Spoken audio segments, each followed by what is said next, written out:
Hello and welcome back to the CEO Series. My name is Pete Hull, founder and CEO of Fitstop, and today I am joined by Semaj, who's our incredible team member on the USA fitness team. Semaj, thanks so much for jumping on. Heck yeah, thanks for having me. I'm excited about it. Hey, before we get into all things Fitstop, please talk us through all things fitness competition. How many have you done? What's your crowd favorites? And why are you addicted to fitness sports? Oh my goodness. Okay, so I've been racing for a really long time. Swimming is my athletic background. Did that in high school all the way through college. Had a little bit of a break and then jumped back into racing in recent years. So I've done more HYROXs than I can count on both hands. Raced HYROX world champs 2 years ago, doing that again this summer. I've done Deca Worlds as well. Did a marathon. I've done a bunch of 10Ks, 5Ks, just all across the board. But I love racing just because it's an accurate reflection of like your fitness progress and what your body's able to do. Right. So training, there's always measurables along the way, whether it's tracking my benchmarks on my ergs or tracking my maxes on my lifts. There's also another way to check with progress, and that's doing repeatable races as well. So it's one thing I've loved about HYROX is that it's the same race every time, right? So I can gauge the places I can grow, the things I can work on, if I've gotten better at the sport, if you will.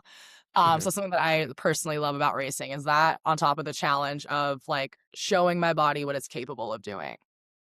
That's amazing. We love that. We're addicted to progress at Fitstop. Progression definitely is in our DNA. Give us a snapshot of your fitness career, your journey today in the fitness space.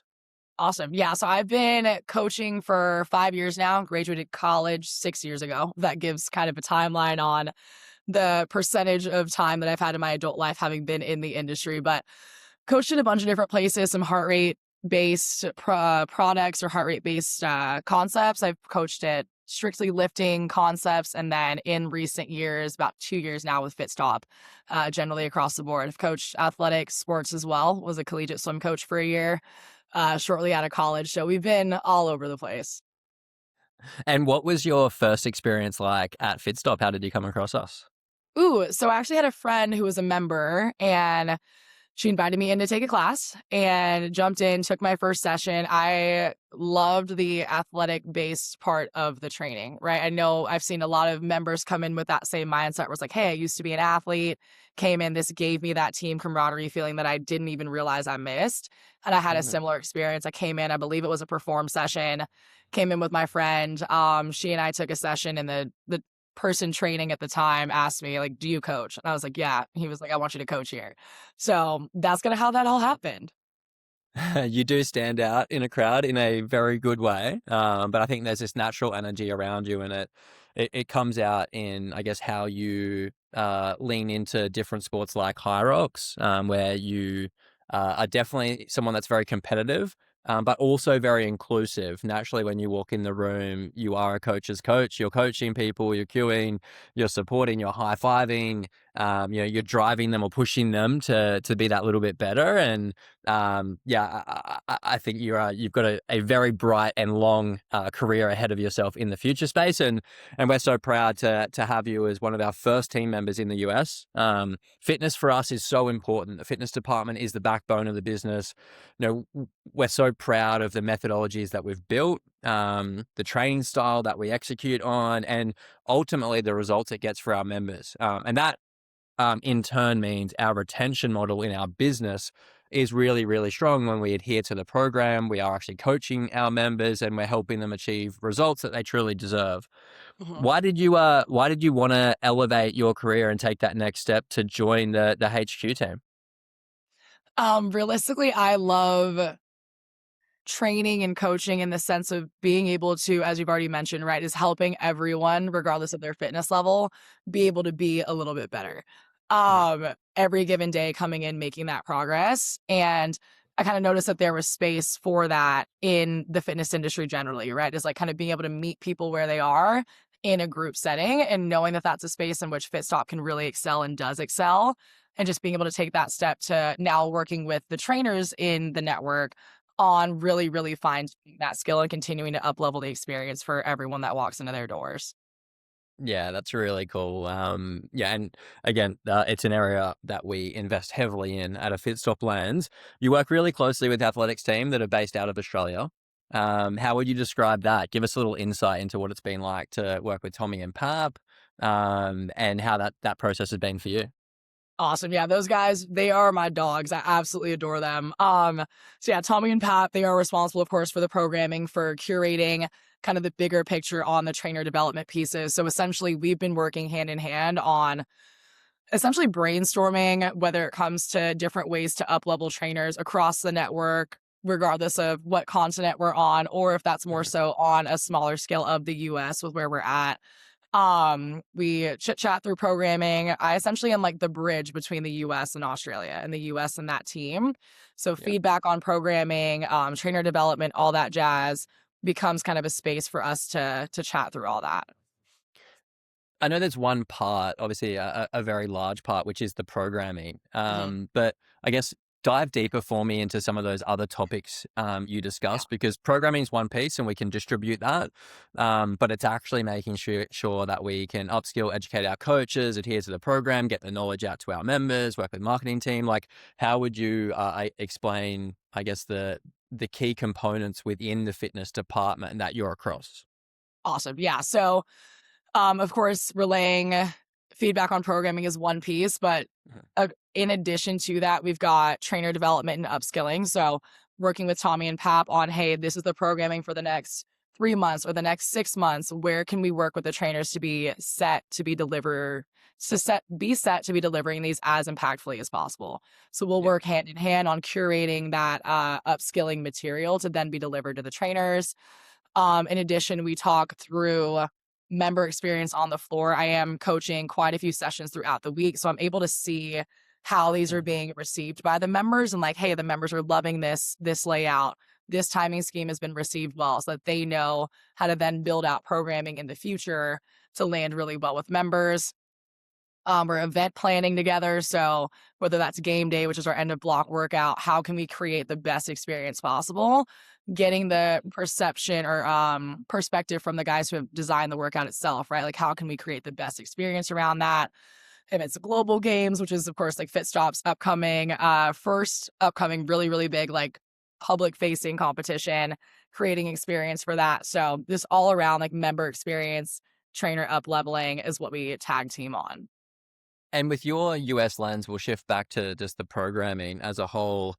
What do you think the biggest differences is, I guess, in how our program is built out overall, but then also the difference between our product in market for yeah, for what maybe the US is more used to? Totally. Um, Generally, group fitness in the US is very get in, sweat for X amount of minutes, and get out, right? Mhm. And of course, there are trackables along the way, but there is rarely ever an intentional, like, hey, we are training for X, Y, and Z, right? You might have a random day where you're doing 1,000 meter benchmark, but we haven't been Mhm. training for it. It's just kind of there. The biggest differentiation with Fitstop regarding what's available right now in the market is that intentional progressive program, and one that is very, very clear and expressed and communicated by the trainers of like, hey, this specific workout is intended to set you up to test X, Y, and Z in 6 weeks or in 9 weeks or in 12 weeks. And you're seeing that progression along the way. And the trainers are, again, with the help of Tommy, Pap, and I, able to then deliver that and communicate that to the member base who are like, oh, wait, like I am getting stronger. It's genuinely progressive and it's clearly progressive, which is a huge piece. Yeah, I think something we've worked really hard on, and I know the fitness team views this with a lot of pride. Is we don't expect members to walk into a gym, whether it's Fitstop or somewhere else, to get worse or have a negative effect on their fitness. And I think, we're true believers in progress, but that has to come from intentional based programming. Yeah. And making sure not only that we've got intentional based programming, but the member actually understands what they're training for, how they're going to get better, um, how they understand the program or that daily workout to make sure that they are feeling that sense of achievement, Yeah. which I think is that truly magical component of Fitstop, training in a team, training with intention, really understanding what you're trying to get out of it and pushing your body, and so much knowledge, planning, and detail goes into making sure that that's super scalable across 4 countries, 171 studios now. Mhm. What do you think the stickiness is within Fitstop from your experience? Again, kind of being US based. Why do members want to keep coming back? As you've mentioned, it's like no one shows up to get worse or stay where they are, right? And there's so many ways within Fitstop in which we're able to see that progress, right? So it's members are hitting bigger numbers on their lifts. Maybe their split times are coming down on machines. Maybe their Fitstop sevens time is 5 seconds faster than it was 2 blocks ago. So there are Yeah. so many different measurable pieces that can give insight on their growth. And as we know, like similar to racing, right? It's like if I'm seeing myself perform better, I'm going to Mhm. want to keep training for it so I can continue to get better at it. And that's what we're seeing with members is, again, the progress that they're able to quantitatively see and having trainers that are able to coach them to that, right? Which Mhm. is a huge piece as well of the product is that we've got trainers that are coaches and not just cheerleaders. They're asking, hey, what's your top set for the day? Here's how we get there. I want you to hang on to this split time. And that's what why they're able to see progress. They're showing up, they're being seen, there's intention behind their movement and what they're doing. So yeah, that stickiness as well as the relationships because we do work in teams. Members are coming in. There's going to be questions if you're not here for 3 days. Like, hey, we're supposed to be in a team together the last 3 days. Like, where have you been? So you're getting that built-in accountability on top of all of that. You just touched on the coaching element and that we want coaches that coach. Break down for us in a bit more detail. What does it look like to be a Fitstop coach? But probably most importantly, what are the touch points that you have with our coaches in the US at the moment, bridging that gap between the business in Australia and driving genuine support on the ground? What does that look like? Whether it's a daily, weekly, monthly, quarterly, what does your flow look like to make sure that we are executing on our product? Awesome. So yeah, again, kind of looking at the big picture of the program, I'll sit down with Tommy, I'll sit down with Pap on like, hey, these are the intentions of our upcoming training block, or these are the intentions of this next phase within the block, whatever that looks like. I'm then able to interpret that and see like, all right, these are some patterns that we'll be needing to coach to. How can I create an experience for the trainers that then will up level them in that space? So for example, this past quarter, the project on my end has been coaching machines, right? How can we Mhm. get the coaches really confident, really comfortable with being able to talk to the different metrics on the ski, on the bike, on the row? Created a workshop around that. And then throughout this quarter, it's been visiting every location and having every single trainer from that location in, spending a couple hours together, going through the nitty gritty of each piece of equipment, setting them up to then leave that workshop with the confidence of knowing, all right, I'm going to coach this member to this split time. These are the RPMs I want them to get, right? So we're able to be more than just like, you're doing so good. It becomes, Yeah. hey, these are the parameters I need from you to be able to get you to X, Y, and Z at the end of this training block. So kind Mhm. of from a quarterly perspective, we're thinking, what can we do within this block to help the trainers be better trainers overall, delivering that to everyone across the board. Monthly, we're having touch points with every owner, every manager, and our trainers about, hey, this is what's coming up in the next phase. Monthly update meetings on ideas and things to do events wise or fitness wise in location to continue to increase that level of member stickiness, that retention piece, in ways in which we can create a great experience for a first time visitor as well. And then on a week to week basis, touching base with each of the owners on, hey, how are the trainers doing? Are they selling well? Like, what does this kind of look like from the experience point? Any feedback from members? And then being able to use all of that to, again, kind of loop back to the beginning and create those monthly workshops or those quarterly workshops. Yes, agree. A lot of touch points, but it's so important that Yeah. we have our coaches really buy into the brand, the DNA, and that's how we plan on scaling here.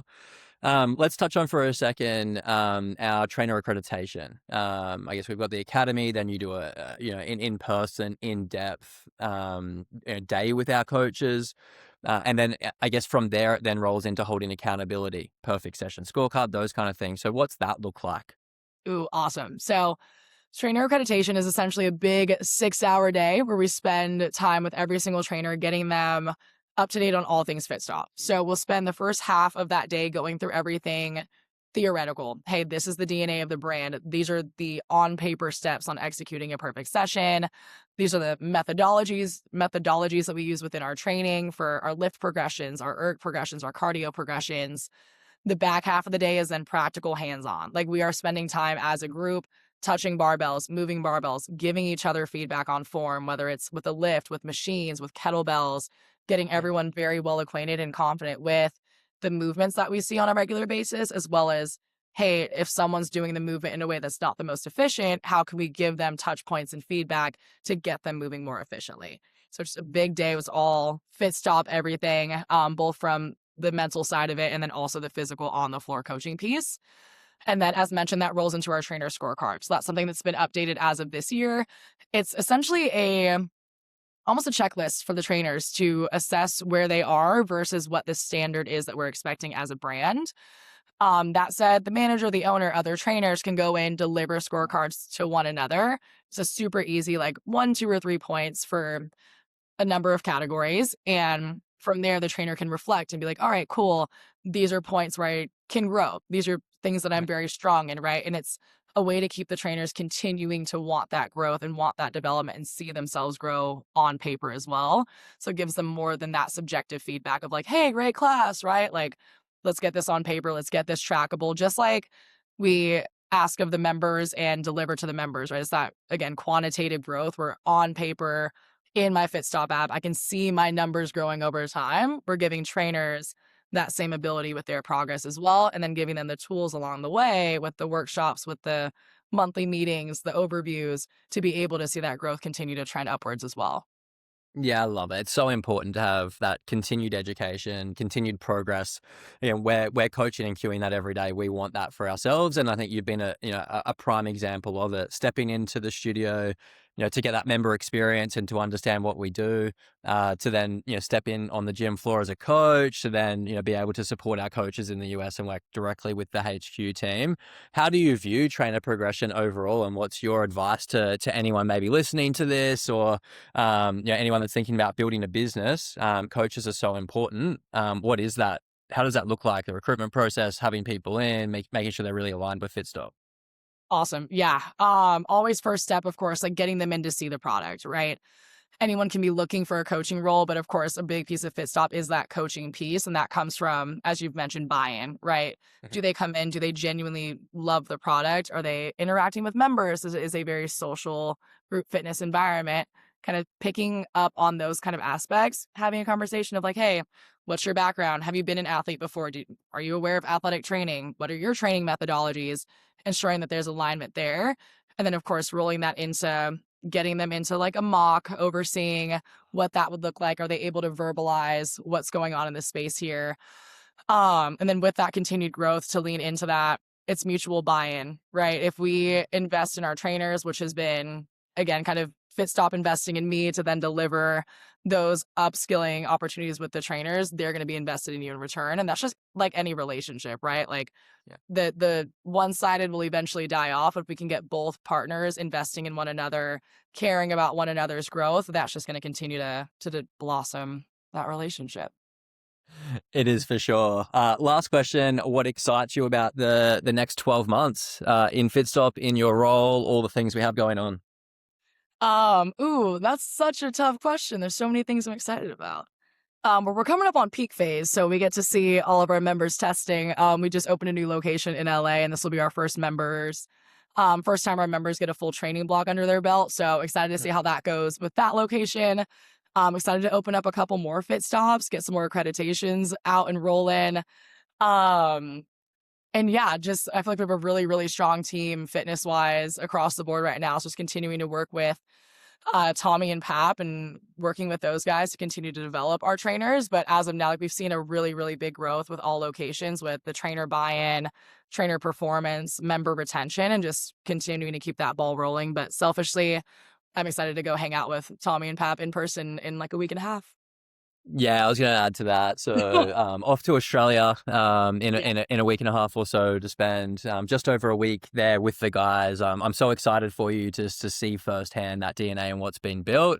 But also I think it's going to be an amazing opportunity for you to reflect on what's actually come to life in the US, what we are building out, the standards we're holding here, the coach's delivery, the buy-in, the culture that's creating. So, we understand that we've got to build that foundation and make sure we've got incredible buy-in. We've got a really clear growth vision now of what we can achieve in the US. And so excited to keep rolling these businesses out, which creates even more amazing opportunity for coaches, changes members' lives, and we get to live our dream as well to grow a global fitness business. So really appreciate you, Semaj. Excited for what's to come for the US. Can't wait for you to do that Australian trip, go and see a koala. Yeah. And then come back, land on the ground, get a few more studios open and keep building out this community. So thank you very much for your time today. Heck yeah. Thanks, Pete.